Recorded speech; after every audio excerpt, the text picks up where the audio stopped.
Elevated. Pleasure to have you here. Thank you so much for giving me the time to just talk about whatever it is that we have to talk about.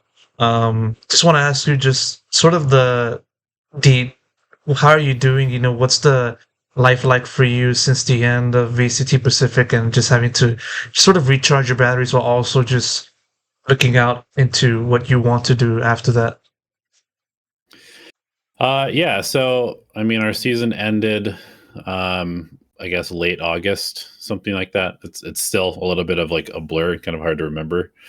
Um but I stayed in Korea for like a little bit longer. I went and did a short trip to Japan. Just I was over the Pacific Ocean, so I decided to go see a little bit of sightseeing stuff because I didn't really have much time to do any of that while I was in season. Um, so I did that for like a week and a half, 2 weeks. Came back to the States, went and visited my parents who are, getting older and have some health issues. So it was nice to go see them. And then, yeah, I came back to my home and I've just kind of been chilling. I've been, watching Ascension and essentially just like waiting on news from GE because I knew that there was, not a guarantee that I would be back with them next year. I had to renegotiate my contract regardless because obviously things had kind of changed in my role during the year anyway. And so we were kind of like in negotiations, but also I knew that they were, looking at some other options as well. And so I was just kind of like sitting there twiddling my thumbs, waiting for them to make up their mind. And they eventually did. And here we are. How long ago was the decision made? If you could kind of share on that, like, was it just like today at the time of the reporting, or like some hours, or like a few days before that, or maybe even sometime shortly after the season ended, or something like that? No, I mean, I found out this morning that they were not going to bring me back. Like, I've literally just been waiting, like talking to them, here and there every now and then, like every week or couple of weeks. Like, hey, what are you guys thinking? Like, I need to make a decision here for myself pretty Mhm. soon. Yeah, well, we kind of still want to work with you, but we're still talking to other people, etc. Um, so it was never like very cut and dry until they finally just like made up their mind. Um, so yeah, I mean, I to be honest, I was pretty sure that they were going to go a different direction as of like a couple weeks ago, a month ago, or something like that, because it wouldn't really make sense for them to bring me back, but have wasted essentially a month of time that I could have been working with the team. So I can like read the tea leaves a little bit. I'm not that naive, but there was always some chance that I would be sort of like their last option, I guess. And so I was just kind of keeping my options open at that point. I'm kind of surprised that such a move was made because of, like, as you mentioned, a little bit like in the beginning of this, uh, unforeseen circumstances happened that kind of led to just having to deal with so many things within this season for the team, and because of such difficulties, I would have assumed that like maybe G would give you another year, or maybe like extend your time there for a little bit longer, just to like see through a project without any like said unforeseen circumstances. But like, I guess that is the way that it happened.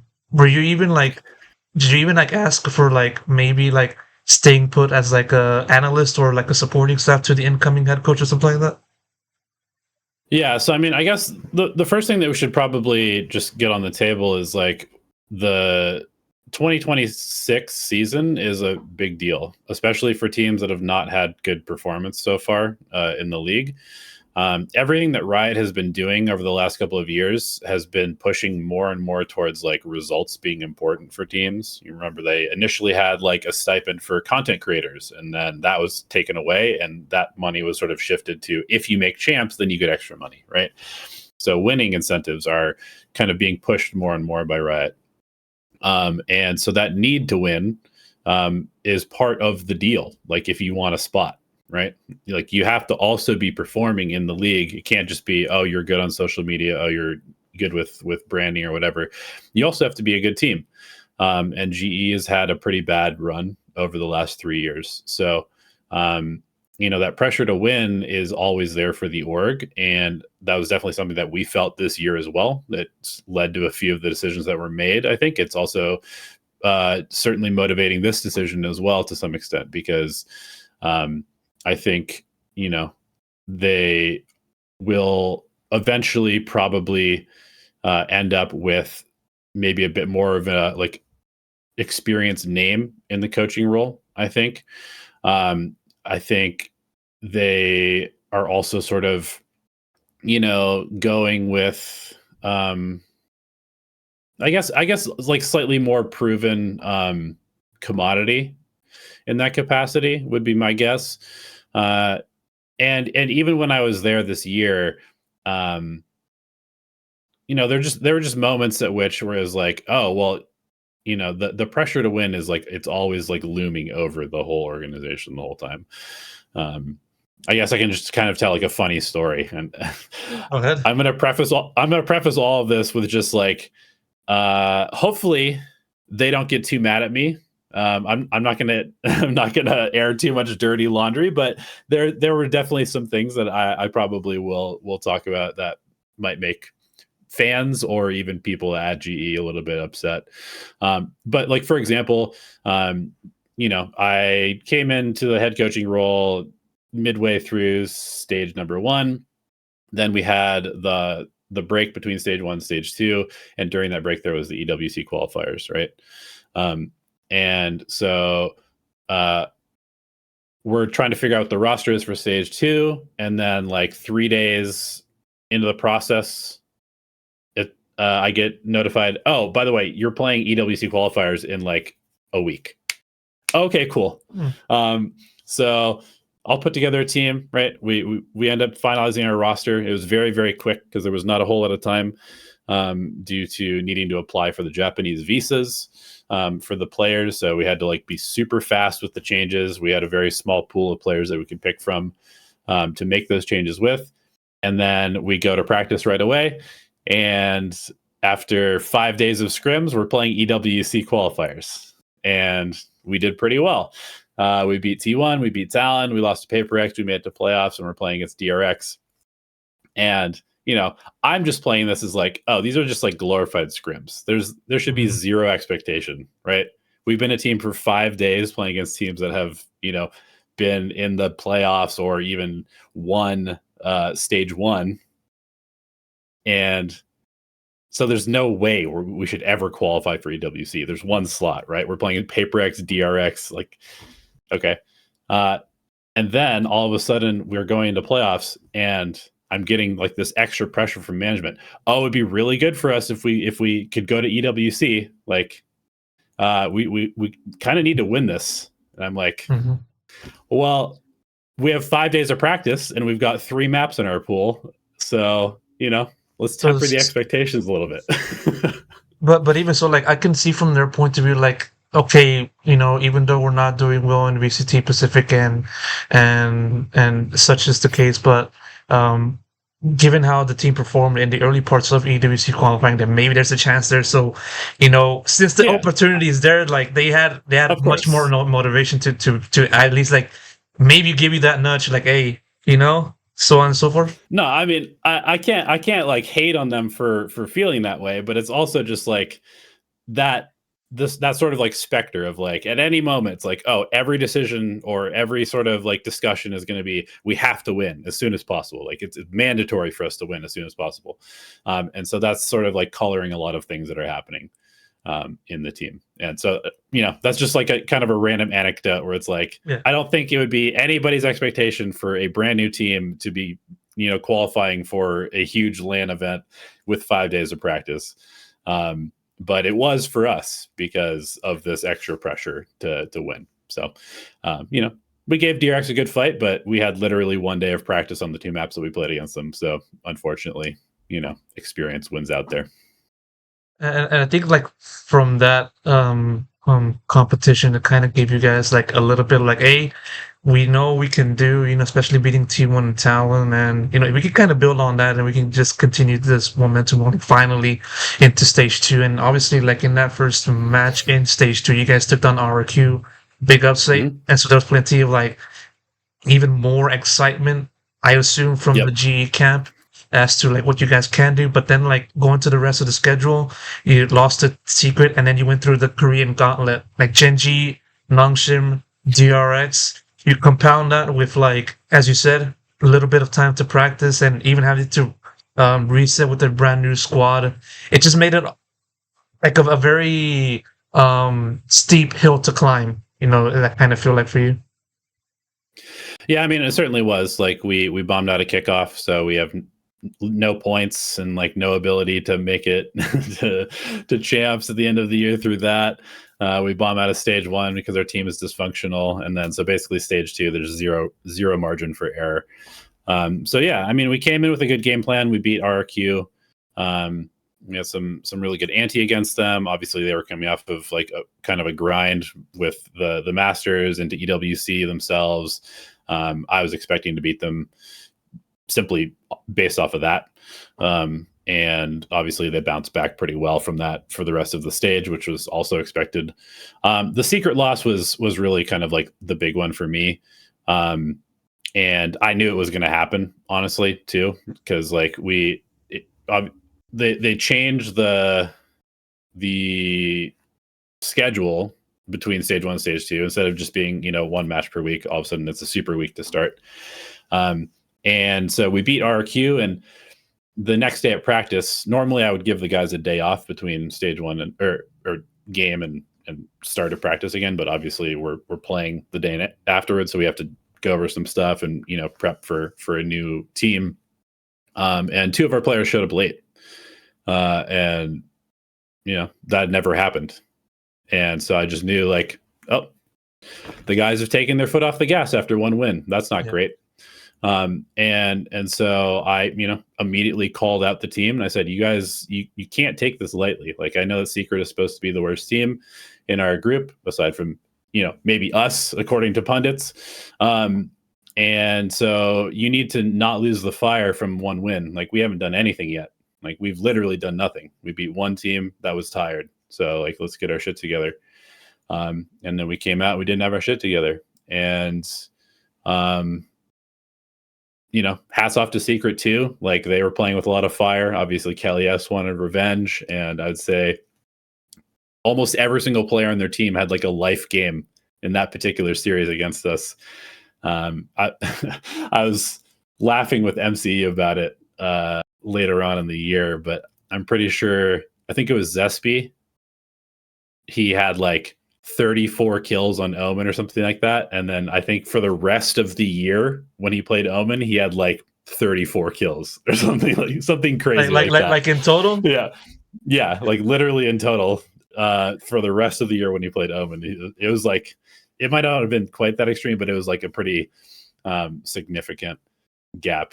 But again, they showed up, we didn't, and so we lost that, and then all of a sudden the pressure's on, right? Because if we start off 2-0, we're rolling, we go into Gen G, like maybe we win that game, and then we're just in playoffs and everything's like Gucci. But losing the secret match, very disappointing. I think maybe shakes the confidence a little bit of everybody, but we go into the Gen G match, and again, we have some good prep. We beat them on Icebox. Their Haven was insane. They beat us on Haven, and then Corrode, they had a decent ante against what we were doing. We were playing a little bit of like a weird comp, and we didn't adjust super well. And I think some of the pressure moments got to us in that series. And so then all of a sudden we go from this high of, beating stage one champs RQ to now we essentially have to win out. Otherwise we're not going to make playoffs. And then I think mentally we kind of like fell apart a little bit and got stomped by Nongshim, and that was the season. And that's just the reality of VCT, is like, as it is currently with the structure, you have like zero time to prove yourself. You can't make any mistakes. There is no margin for error, especially if you're on like the losing side early on in the season. And so we got our chance. Was it like a really fair, good chance? Not really, but also at the same time, other teams have made those runs and we didn't. So I can't really like complain too much. Yeah, because like I even understand from like the point of view of the fans is like, you know, this kind of a season is one that by this point is already expected for teams to kind of work around. And like once you see Yep. like the results not going well, then obviously they're going to speak up and make their voices heard, and that plays into the pressure just having to final or having to bounce back by obligation. And once those matches ended continued to end in a losing fashion, then such cycle continues. And amidst the entire thing, like, did you kind of feel like that? Well, I think it's a rhetorical question, but I want to ask you anyway. Did you feel like that additional pressure continued to rise gradually, week by week, just having to what try to fix everything, but like um, it was even difficult to try to just make everything happen. Yeah, I mean, certainly. I think anybody who's competed in sports or some sort of competition knows that like winning solves a lot of problems, right? And so you might not be the perfect team. Some people might not get along with each other. You might not necessarily have the best read on things, but if you win, like all of that kind of goes away, at least for a while, right? Um, but when you're not winning, all of those things just are right there to be looked at all times. Makes you start second guessing choices. In this game, maybe you start being like, well, we had all these good ideas. We've got, a month and a half of good scrims on this map or in this comp or with these agents or whatever. But one loss, and all of a sudden it's like, oh, do we need to switch our comp? Do we need to like change our roles? Do we need to do X, Y, Z? And so it's really imperative on the coach and the players really to just like believe in the process and believe in the things that you have. And I kind of feel like that's one thing that we really struggled with this year, is like a real sort of coherent vision and belief in what we were doing. And again, like a lot of that blame is on me as a coach for sure. Um, but also I do think that, the external factors really didn't help either, right? Because like we had no culture in stage one because our head coach never set the culture and then was kicked from the team. Um, and so then coming into stage two, again, like, I mean, man, there's just it's so hard to talk about it without sounding like I'm complaining. So I don't really want to go down like all of the bullshit essentially. But just the reality is that we just never really had like any sort of consistency in terms of our ability to like be a team. I think we had sort of like varying degrees of effort from day to day in practice, varying degrees of effort and focus on stage. Obviously a changing coaching staff, a changing environment, changing players, changing expectations, the patches changing, the maps are changing. And I think it was just a little bit too much for everybody to deal with. So we ended up just being a very inconsistent team overall. Do you feel like you shoulder like all the majority of the blame as to why the season went the way it did? I mean, the PR answer is yeah. Like as a coach, it is your responsibility at the end of the day. But I definitely did feel like there was, like a universal force that was sort of throwing a bunch of roadblocks in front of me the entire season. So, um, you know, yes, at the end of the day, I'll take all of the blame. Um, but yeah, it was a fucking hard season for sure.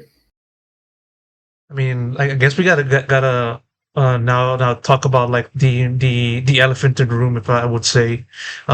Stage one, GE, obviously juvenile with the getting kicked from the team for his reasons, which I will not get into to further detail or much detail. I'm sure we already understand what happened there, but nevertheless, I want to ask you, elevated as to like the adaptiveness, or more so the working around that kind of thing, and having to just sort of try to find some semblance of stability during that time. Yeah, I mean, so I guess part of the context is that, um, I don't want to go too much in the negative, but I think it's fairly obvious that his focus was not totally where it should have been on the team. Just in general, I think that's kind of obvious from what was going on. Um, and so a lot of the responsibility of providing structure day to day and keeping people accountable was already like something that I was doing because it wasn't really coming from the head coach. Um, and so I, I was, to be honest, like as crazy as the season was, I was just so locked into we have to win, we have to win, we have to win, we have to win. So just every day, I just did the same thing. I woke up early. I went to the office like 3 or 4 hours before the players would show up, and I just worked on strats, worked on ante, worked on whatever. Practice would happen. We'd go through practice. We'd do VOD review. I'd go home and I'd go to sleep and I'd do it again. And I did that 6 or 7 days a week for 8 months, like, and basically no breaks the whole time. And so it was just really one of those things where you're just in the cycle and you don't even really realize like all of the other stuff that's happening. So yeah, I mean, I think part of the what I was trying to do is really just, try to make sure everybody was good. But man, another thing about esports that I've learned this year, and I come from like traditional sports, like I played sports all the way through college, and so I have that background, and it's definitely different in esports because like you can go to players in esports and be like, hey, how do you feel about this, or like how are you doing, and they'll give you kind of just like a non-conflicting answer, like, oh, everything's fine, or I don't mind any of my teammates or whatever. But on the inside, there's a whole bunch of stuff that they're not telling you. And maybe that's just because the trust wasn't there. The relationships weren't good enough. But I feel like on like a sports team, if people have problems, a lot of times that it just comes out and you deal with it. Right. And that's sort of how I am, is like, if I have a problem, like I'm going to talk about it and deal with it. But I feel like on our team, we had a lot of sort of like avoidance of issues. And so sometimes there was stuff that was going on that I wasn't even aware of, and again, like as a coach, it's really kind of your job to be aware of stuff, but it's hard when people are just like actively not telling you what the problems are sometimes. But I just really tried to like, be super clear. Here's our goals every single day. Here's the structure of practice. I tried to communicate as much with the players as possible. As soon as the decision was made in stage one, the very next day in practice, I had a team meeting. Hey guys, this is happening. Head coach is gone. I'm going to be the head coach. So here's how I want things to go. I'm going to need your guys' help. And let's just try and do our best to make the best out of a bad situation. And then obviously in stage two, I had a little bit more ownership of things. And we started the season off with a meeting. Here's the rules. Here's the discipline. Here's what I expect from you guys. And again, just as much communication, as much honesty as possible. I really just believe that you have to just, tell it like it is to people, especially like you can't have bullshit in a sports team when you're competing at the highest level, because if you guys don't trust each other, then you perform poorly. Like when you're in a situation where the only way that you win is if your teammate has your back and you don't trust them to have your back, like how can you be a good team? And I think unfortunately we never quite got there, despite efforts from myself and from everybody involved. Like it's not like the players were actively trying to make the team bad. It's not like the staff was not doing their job at GE. Everybody was trying their best, but we just weren't good enough, and we didn't do our jobs well enough to make it happen. I will say one thing that was pretty annoying to me, like it keeps coming back into my head in retrospect, is like, unfortunately, at no point did I ever get announced as the head coach? Like, there was never a team Yes. meeting from the higher ups to Mhm. tell our team that I was the head coach. It was never announced, publicly. It was just like, oh, I'm just slotting in. And I think part of that might have played a role on like a little bit of, you know, lack of discipline and stuff sometimes, just like because I'm just like the guy filling in, even though I'm the head coach. Yeah, And then because when you bring it, yeah, yeah, and because then like when you bring in another head coach to be the assistant coach, it just creates a little bit of like a weird situation internally. I feel like, because which, I yeah, remember like such a like when the announcement was made of Juvenile's exit, and I assumed like okay, yeah, in my head I was like okay, Elevate is going to be the new head coach, but not much an announcement was made about that. I guess like everybody just kind of said, oh well, this is it, we're gonna go with this. I mean, it just kind of happened like yeah. organically maybe or something like that, right? Well, yeah, I mean, we're in the middle of the season. Like, we have 4 days until the next game, so we're just like prepping for DRX when this is happening, basically, right? There's no time to really do anything, but then I think from my perspective, it just would have been nice to just have it officially stated by the team at any point during the year. Didn't happen in stage two. Didn't happen. I mean, maybe there was a tweet of like, "Here's the roster" with like my name with an HT next to it, but it was never like, I don't know. To me, it never really felt super official, and I felt like there was never quite like 100% trust in me as a coach, which was definitely it made everything a little bit hard as well. You know, And again, I also can't blame them, right? Because like I came in to be an assistant coach, and then here I am. But like, we had conversations, plenty of conversations. Like, I feel like I can do this. Okay, we trust you. You can be the head coach. Then why not fucking announce it? Um, um, like, was there, um, like from the GE org, was there like at that time in stage one, like them telling you like, hey, we do understand, like this is not the kind of situation that we would want to be in, heading into 2025, but like, you know. We still have to perform well, what I'm trying to say is, was there like any sentiment from them saying like some increased pressure to like do well, kind of in the same way that you kind of viewed their um how do you say it? Requesting of you to do well back in EWC qualifying? um, I mean, I don't know. The pressure was there the whole year. Like they stated at the beginning of the year, like this is the situation. We need to start winning.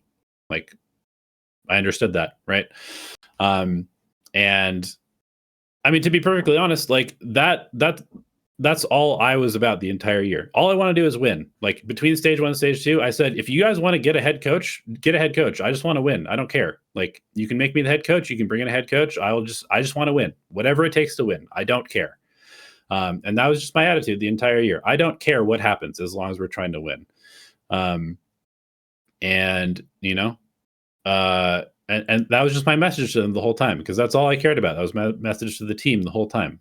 Like, I do not care about anything other than winning. Like, so if you guys want to play the most standard comps ever, cool. If you guys want to have a different head coach, cool. And like, you know,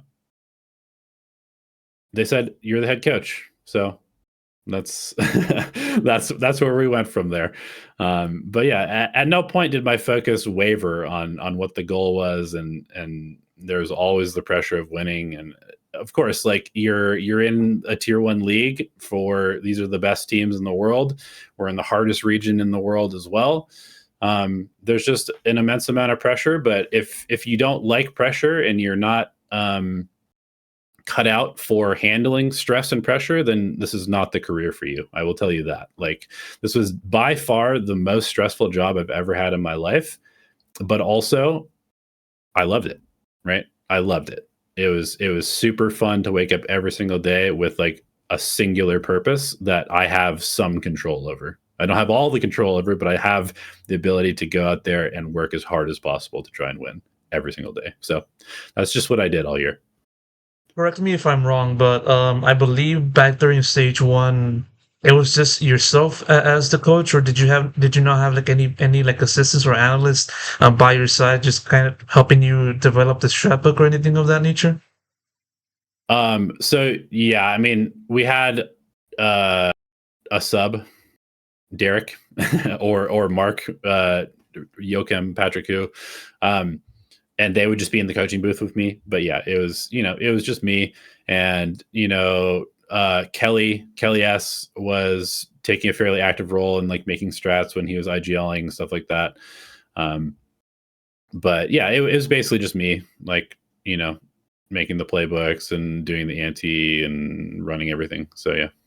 I mean, wouldn't you have like did you kind of ask them for like some help, like, hey, if it's going to be only me, then maybe I could have somebody, by myself help me out or something like that, or anything of that?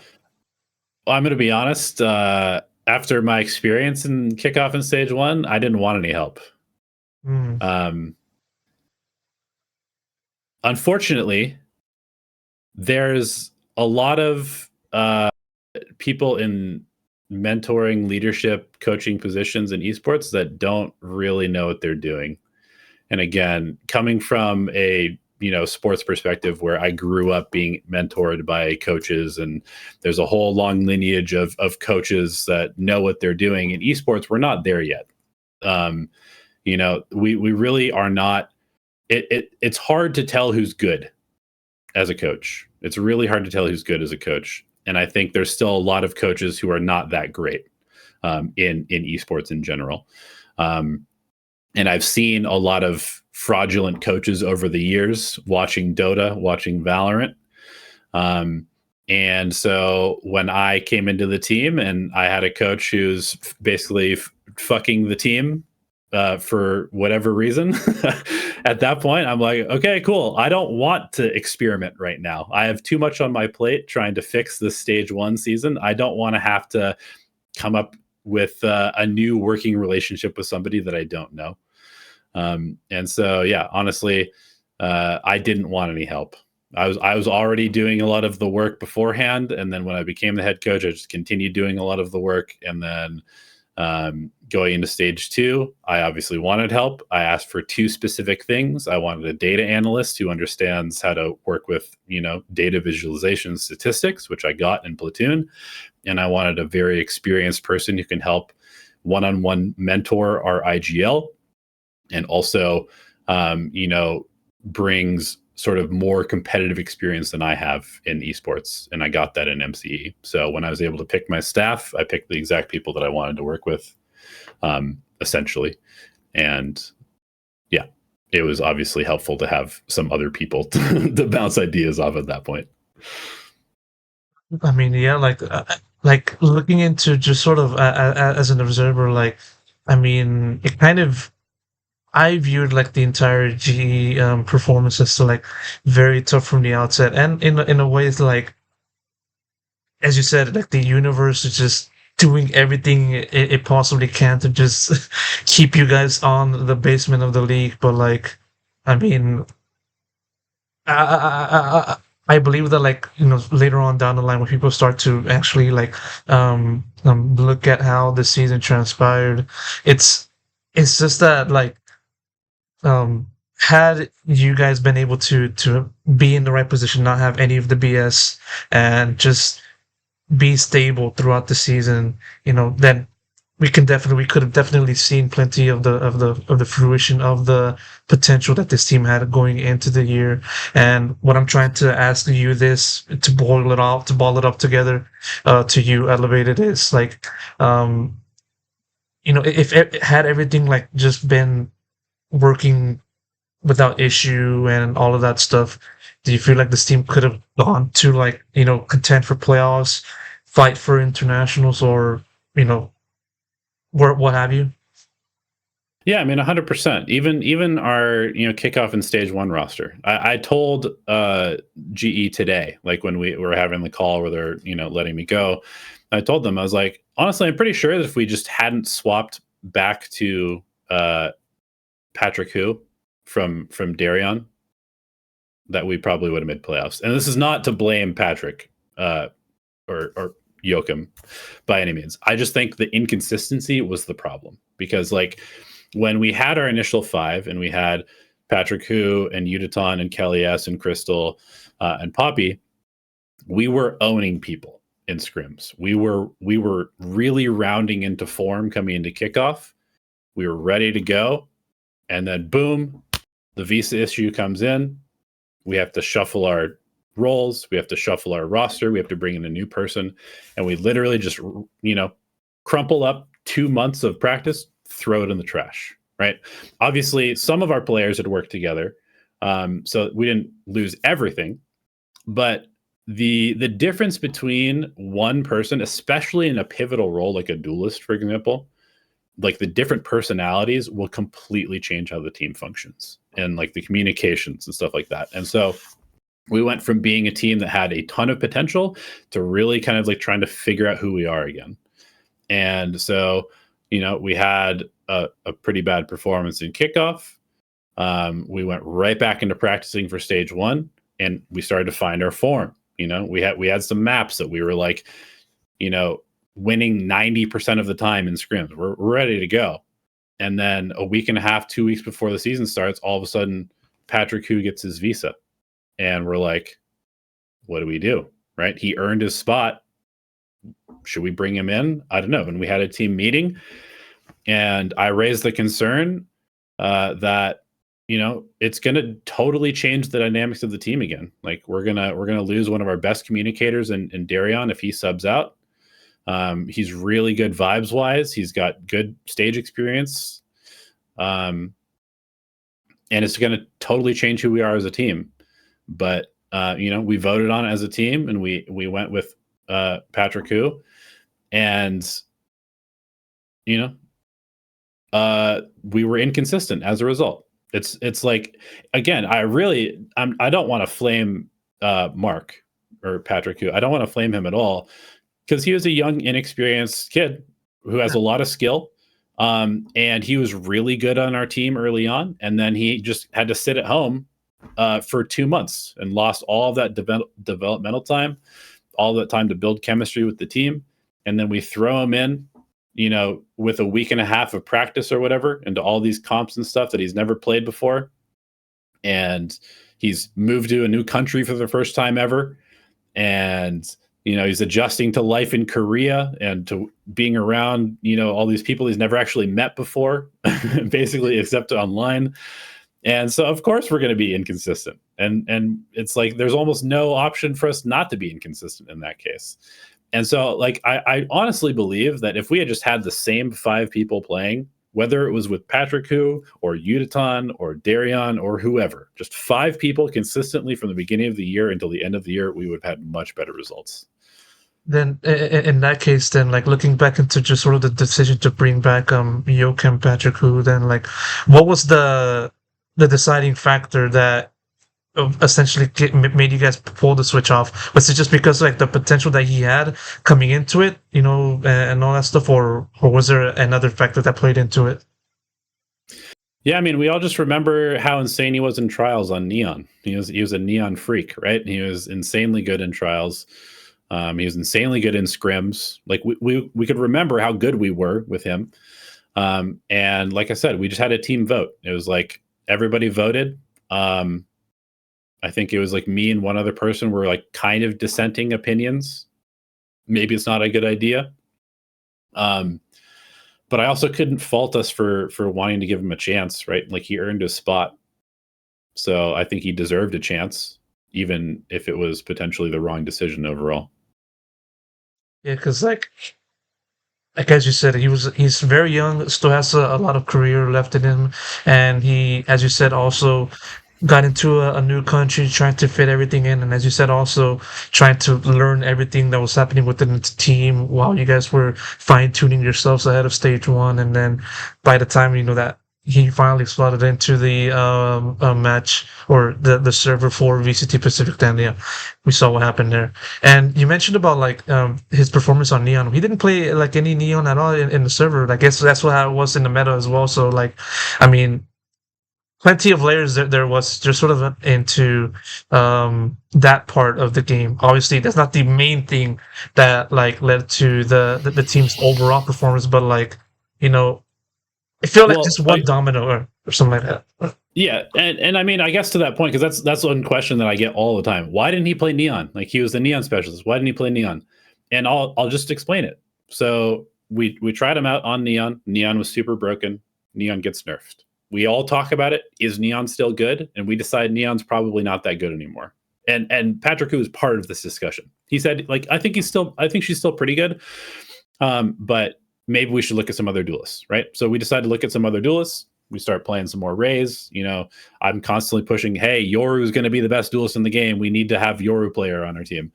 We'll play some Jet. You know, we'll just kind of like work around the fact that we don't really want to play Neon anymore. This was a mistake. Neon was obviously still good, obviously still broken. We should have been playing Neon. I will freely admit that we should have been. That was the wrong read that we had as coaches and as a team. And then when he comes back into our team, there just wasn't enough time to put him on Neon because we had been practicing with Darion, right? And Darion is not a Neon player. He's like a Jet, Yoru, Rays type of player. And so none of our comps had Neon in it. And so when all of a sudden we have Patrick Hu back on the roster, are we really going to switch comps on 7 maps in a week and a half before the season starts? That's not possible. Like it's not going to happen. So, you know, again, we're having these discussions. Hey, do we feel good? Like we're going to play as much Jet as we can. We need the Yoru on this map or this map. We've been practicing this. We can't just expect everybody on the team to completely shift everything that they're doing also to now, you know, enable the Neon character. And, you know, we just didn't play it. And then after we lost, I think our first, maybe our second match in stage 1, we did switch. We put Neon into, I think, 2 or 3 of our comps in that week between games. And then just none of those maps got picked. So we had like 2 or 3 Neon maps that we had somewhat prepped going into week 3 or 4 or whatever it was. And then none of the maps got picked. So, you know, we could have played it. We had a bit of a bad read, and then we just never ended up actually getting to play it. Yeah, like, which was super unfortunate for him. And also, sorry to interrupt, but okay. I think honestly, this was probably my biggest mistake as a coach for the entire year, which is that I always preach that comfort is important. I think that playing your comfort agents is very, very important, especially when you're in a stressful situation like playing on stage. But also, I am very much, you know, a believer that you must learn to adapt and you have to learn to play new agents. You have to open up your toolbox to be able to like compete at the highest level. And so I pushed a lot for that.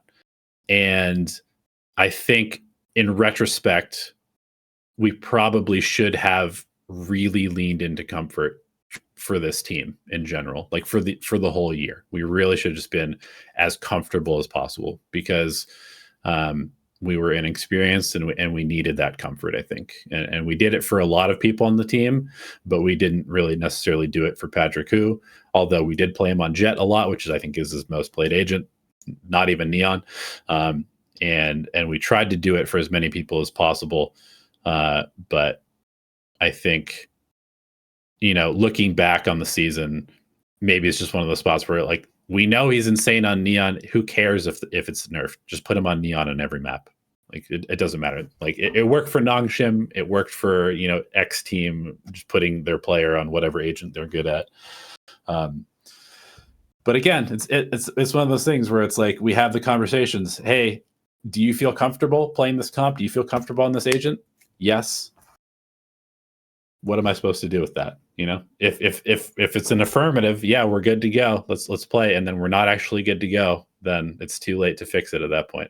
Or maybe you could have just like said, no. I think we should just do this. Impose your authority as a coach or something like that. Yeah, I mean, certainly. I probably could have been more authoritative at times this year as well, but again, it's like, yeah, so many different moments could have been handled better, and things could have gone better for us this year for sure. I mean, yeah, and then like it just stacked up on top of each other as we mentioned and led to this. And like you mentioned on your statement on like the most recent post on X/Twitter about like having to grow so much and learning like 5 years worth of things that were slammed in or squeezed into like or compressed into like 8 months or aka the entire season. What's been the biggest takeaway that you kind of like that's most reverberating for yourself as like an individual and yeah. So I mean, I think there's a couple things. Like personally, I think that I discovered a whole new level of like um work ethic, because it's been a long time since I worked as hard as I did this year. Like I've always thought that I worked pretty hard, but this year, like I worked hard. Like I really worked hard. I think you Um, had to did so like out of obligation to like more than needed, which is yeah, understandable. Right? yeah, yeah, and so finding that potential to be able to like just fully focus on something and like tune out a lot of the noise and really just kind of like grind and grind and grind and grind and grind, felt good. Just because like, oh, I feel like I can just like grind through anything at this point. Um, and then I think the other thing is just like kind of going along with like the authority stuff, and like I'd never really been in a position of like having to really like lead people. Like I've been in charge of stuff before, but I never had to be like a leader of men. It, for lack of a better word, like like a real like military leader of men, or whatever it is. And so there was definitely a bit of like faking it till you make it to some extent. Like there would be moments where we'd be having like a team discussion, or there would be a need for some sort of discipline, and I'd be like, is this a moment where I'm supposed to be stern? Like, is this a moment where I'm supposed to be like softer? What's the best way for me to convey this information, or to like uphold this standard in the team, or to inspire people to do something? And so there was a lot of sort of like learning on the fly, or making it up as I go along, and I'm sure I got some of those things wrong, but I feel so much more comfortable and confident in that sort of position now, where it's like, um, yeah, sometimes you just gotta lead people, like, and nobody knows what's going on. Like I expected, pro players to be, oh yeah, like just I'll learn every agent in the game. I'll know every single mechanic. There's too much to learn, and they have lives and they have priorities and stuff like that. So if I'm not specifically asking for it, you must play, 15 games of Yoru in the next 2 days. It's not going to happen, right? And so you really have to be super clear with your expectations with people, and you really have to not sort of like let um, assumptions of what you think people will do be the way that things are run. It really, like, if you are in charge, you need to just be very specific, and you really need to just like don't trust people to do their jobs, require them to do their jobs. Um, and um, again, like, this is not to like rag on the players. A lot of this is like, it's my fault, right? Like I needed to set better standards. I needed to demand more of people. I needed to be more stern or more strict, or less angry or less strict in certain cases. And so like it was just a ton of learning in that regard. And I feel so much more comfortable, especially towards the end of the year. I felt so much more comfortable in that space of like, yeah, I can just call a timeout and be like, I know this is what's happening. This is what you guys need to do. Cool, let's go. Right. Whereas at the beginning of the year, when I called my first timeout against DRX, it was like, okay, guys, like you're doing this well, and I really like the comms, and I think maybe we need to do a little. It was so much like less, clear, and Mm. I feel so much more clear of like what the correct vision is, and what you have to do as a coach, and like how to lead people at this point. That's something I never would have learned, I think, if it hadn't been such a trial by fire. I was about to ask a question about that. Like literally, the turn you said right there, trial by fire. It was essentially that for you, like just being thrown to the fire and just figure it out.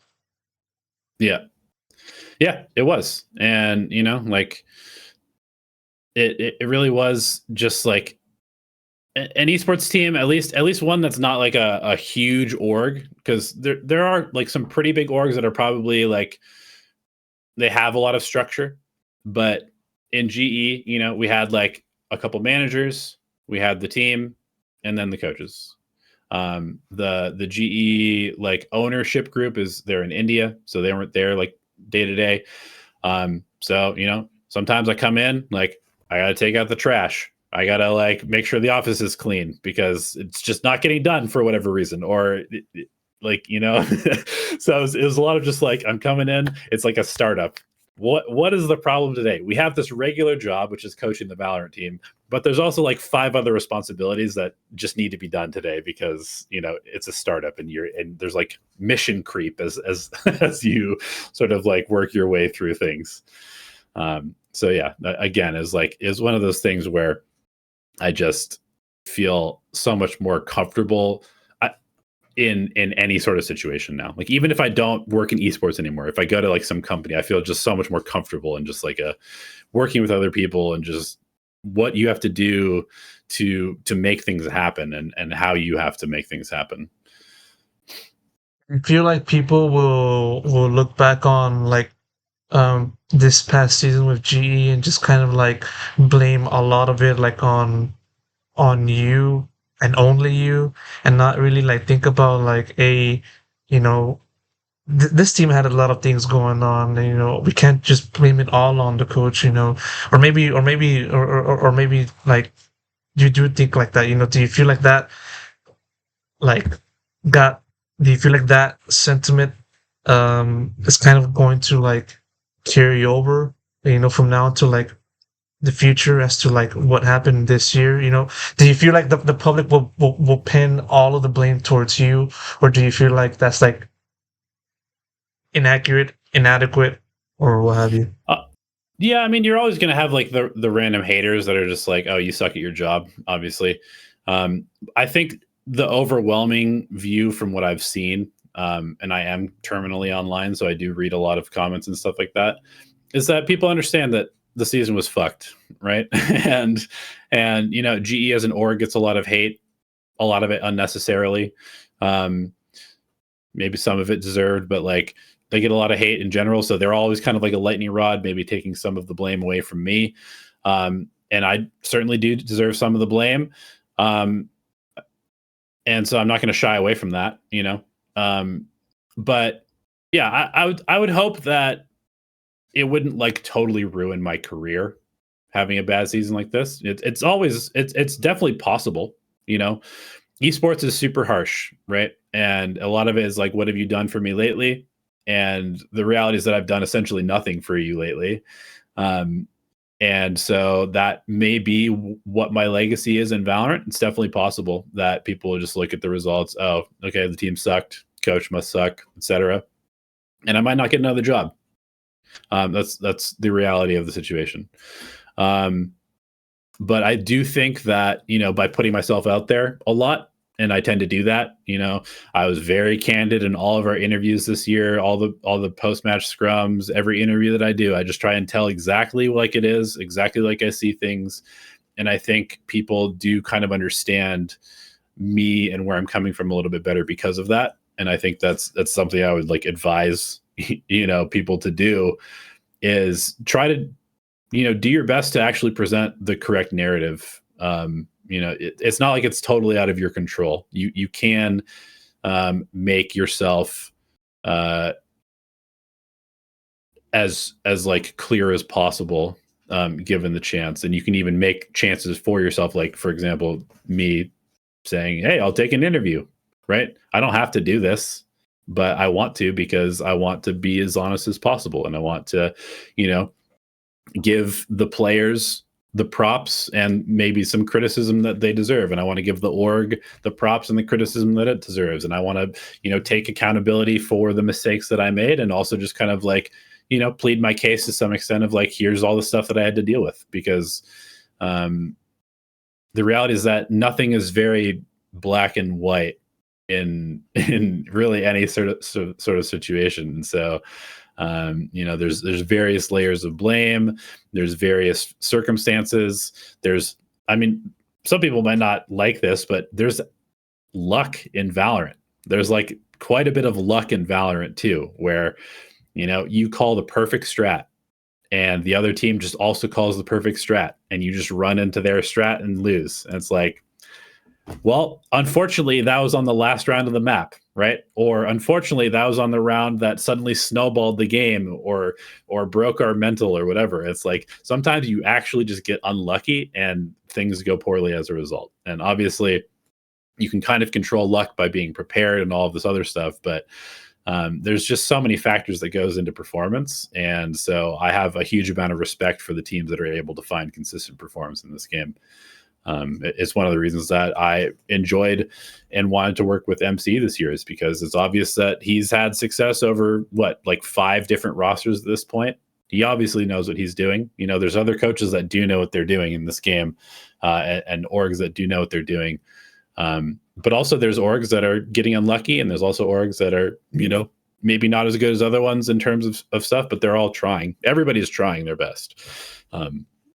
And so it's, I don't know. I guess I just have a lot of like empathy at this point for, it's so easy to like get on a podcast and be like, oh, this team sucks. Like, why are they doing this? But now having lived through it, it's like, well, yeah, we do suck, but let me tell you, there's a bunch of reasons why that's the case.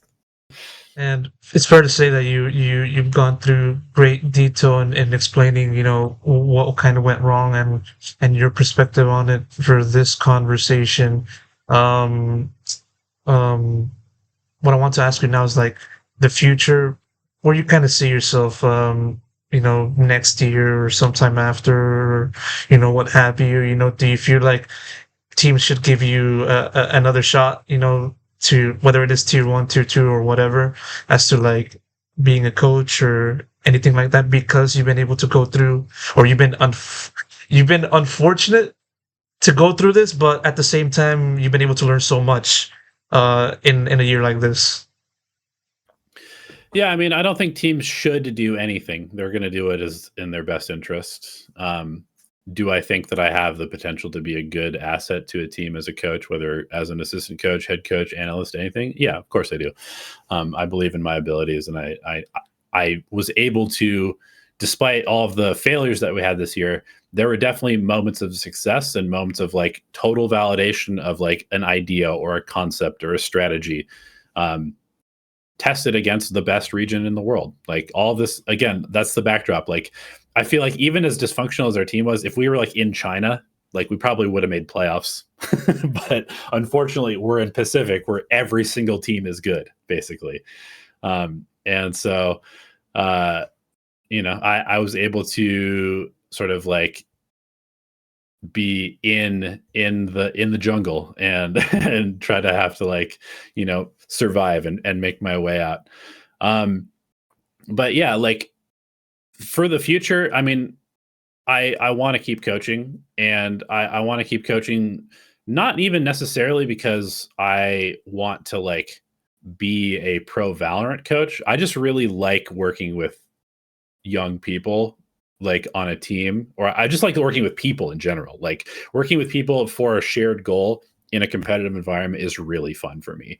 And I like the ability to mentor and help young people evolve as people and grow into, better versions of themselves through an activity that they like doing. And that's like my primary motivation. It's why I have been volunteering to help like University of Oregon over the last like 2.5 years with their Valorant program.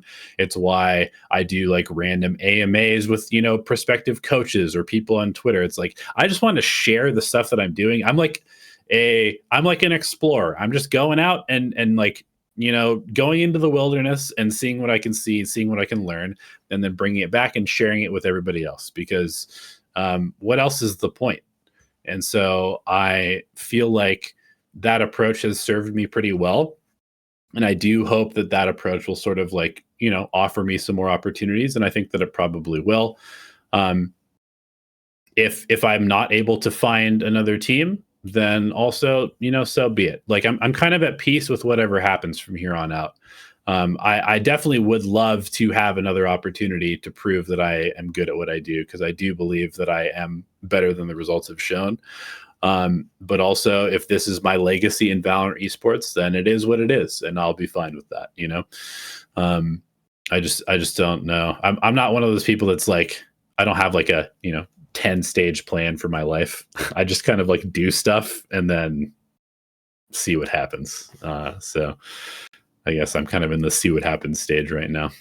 / also the doing stuff. Yeah.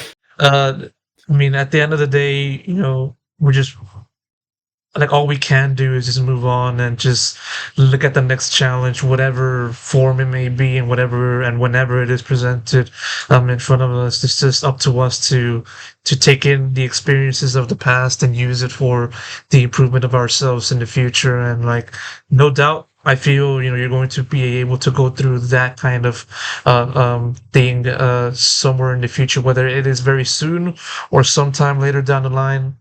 I mean, who's to say?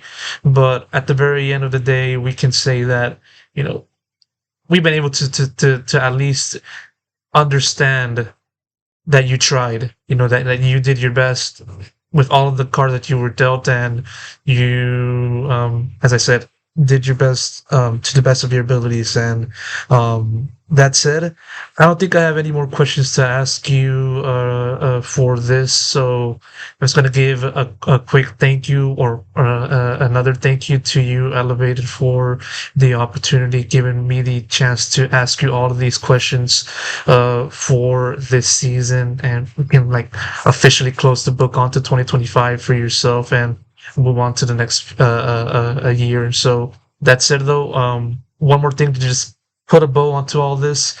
Got any final words to share? Any message you want to give to anyone listening to the world?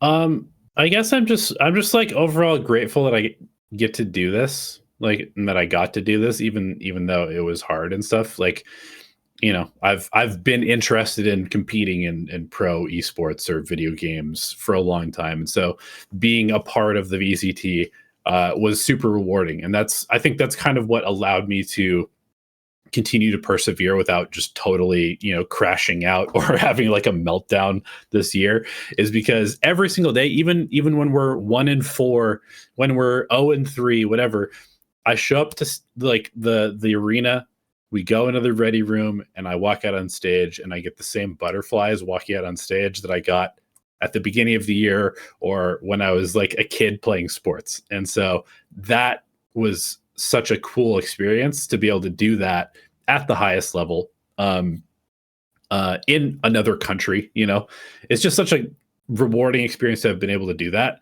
So, as hard as stuff was, it's hard to feel anything other than just like gratitude to be able to do that. So yeah, that's essentially it.